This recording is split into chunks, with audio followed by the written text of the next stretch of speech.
మొన్న తీసుకున్నటువంటి నిర్ణయాలు కులాల మధ్య చిచ్చు. స్టాలిన్ హిందీ పైన మాట్లాడుతున్న మాటలు భాషల మధ్య చిచ్చు. డీలిమిటేషన్ పైన ఆలోచన ప్రాంతాల మధ్య చిచ్చు. దక్షిణం ఉత్తరం దేశం ఏమైపోతా ఉంది. ఒకప్పుడు అన్ని మతాలు, అన్ని కులాలు, అన్ని భాషలు, అన్ని ప్రాంతాలు కలిసినటువంటి భారతదేశంలో ఈ మధ్య వస్తున్నటువంటి వైషమ్యాలు, మద్రాసులో దక్షిణ భారతదేశంలో ఉన్నట్టు వాళ్ళ నాయకులంతా కలుస్తున్నారు.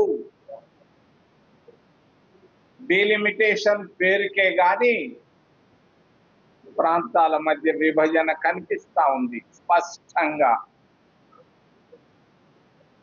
మరి మతాలు ఎందుకు ఇప్పుడు వక్ఫ్ బోర్డు గురించి పార్లమెంటులో పెట్టడం, సామరస్యంగా వెళుతున్నారు కదా, వాళ్ళ ఆస్తుల పైన ఎందుకు అవసరం ఏముంది? ఇప్పుడు జరిగిపోనండి ప్రశాంతంగా. వక్ఫ్ బోర్డులో బిల్లు, టిటిడి బోర్డులో అన్య మతాలు ఎందుకు? క్రైస్తవులని నెట్టడం అవసరమా? భారతదేశంలో విభిన్న మతాలు, విభిన్న కులాలు, విభిన్న భాషలు, విభిన్న ప్రాంతాలను అన్ని కలిపినటువంటి మహాత్మా గాంధీ కాంగ్రెస్ పార్టీ ఆ రోజు 75 సంవత్సరాల నాటి పరిస్థితికి ఈ రోజుకి చాలా భిన్నంగా కనిపిస్తా ఉంది. నాకు నిన్న కేబినెట్ నిర్ణయం తీసుకున్న తర్వాత కళ్ళల్లో కన్నీళ్లు వచ్చాయి. 94లో టీడీపీ గెలవడానికి కారణం కాన్షీరామ్.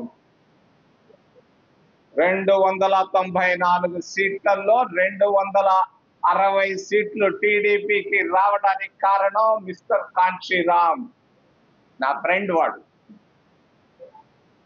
రెండవది 2024లో చంద్రబాబు నాయుడు ఉరకలేస్తున్నాడు. ఆయన గెలవడానికి కారణం నాకు మిత్రుడు చంద్రబాబు నాయుడు, బాగా తెలుసు నాకు, 50 సంవత్సరాల పరిచయం ఉంది. మరి 24లో ఆయన గెలవడానికి కారణం వేరే ఎవరు కాదు, కూటమి కాదు, అది కాదు, ఇది కాదు, జగన్మోహన్ రెడ్డి భూముల పైన తీసుకున్నటువంటి నిర్ణయం వల్ల భయపడి వేశారు కూటమికి, అంతేగాని 100% స్ట్రైక్ రేటు అది కానే కాదు. మరి కావాల్సింది వర్గీకరణ ఎక్కడ? ఇక్కడ ఆర్థికంగా వీళ్ళు ఎదగాలి. వీళ్ళు ఎదగాలి అని అంటే వాళ్ళు ఆర్థికంగా ముందు పైకి రావాలి. అప్పుడే సమాజంలో అసమానతలు పోతాయి. అసలు దాని గురించి ఆలోచించరు. మరి బ్యాంకుల్లో వర్గీకరణ కావాలి. క్రితంలో నేను నెల రోజుల నాడు వచ్చినప్పుడు చెప్పాను, మౌనంగా ఉన్నాడు మోడీ. 1% కంటే తక్కువ. ఇక్కడ కావాలి వర్గీకరణ. సుప్రీంకోర్టులో వర్గీకరణ కావాలి. 33 మంది జడ్జిల్లో అక్కడ లేని వర్గీకరణ గురించి, క్రీమీ లేని గురించి జడ్జీలు మాట్లాడటం నాకైతే నవ్వు వస్తుంది మనసులో. అక్కడ లేదే వర్గీకరణ, అక్కడ లేదే క్రీమీ లేయర్. సుప్రీంకోర్టు జడ్జి కొడుకు చీఫ్ జస్టిస్ కొడుకు చీఫ్ జస్టిస్ కావచ్చు, పేదవాడికి అయ్యేదానికి లేదు. అక్కడ కావాలి వర్గీకరణ. మరి అంతేకాదు, ప్రభుత్వ కాంట్రాక్టులు 11,000 కోట్ల రూపాయలు తెచ్చారు. 9% రేట్ ఆఫ్ ఇంట్రెస్ట్ తో 15 సంవత్సరాల్లో తిరిగి కడతామని. అప్పుల్లో ఉన్నటువంటి ఆంధ్రప్రదేశ్ రాష్ట్రం అప్పు చేసి పప్పు కూడలాగా 11,000కు మన శతకం పెట్టించుకున్నారు. మార్చి చివరి లోపల రాబోతున్నాయి దుడ్డు. మరి కాంట్రాక్టులు ఇవ్వబోతున్నారు. అక్కడ కాంట్రాక్టుల్లో కావాలి వర్గీకరణ. కర్ణాటకలో సిద్ధరామయ్య మరి క్రితంలో ఉన్నటువంటి ప్రభుత్వాలు చేశాయి కాంట్రాక్టుల్లో. 24% కాంట్రాక్టుల్లో ఇస్తున్నారు.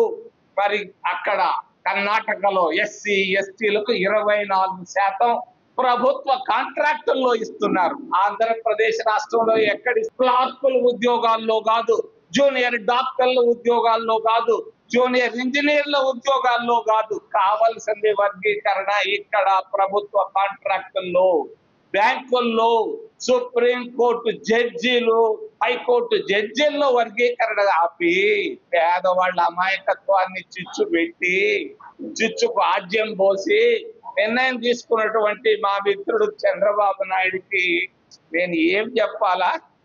ఏం చెప్పలేను, మౌనంగా ఉంటా.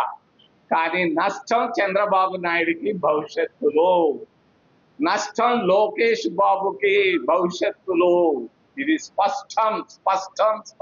మరిన్ని వీడియోస్ కోసం ఛానల్ ని సబ్స్క్రైబ్ చేయండి. లేటెస్ట్ అప్డేట్స్ కోసం వాట్సాప్ ఛానల్ ని ఫాలో అవ్వండి. ఆ లింక్ డిస్క్రిప్షన్ లో ఉంది.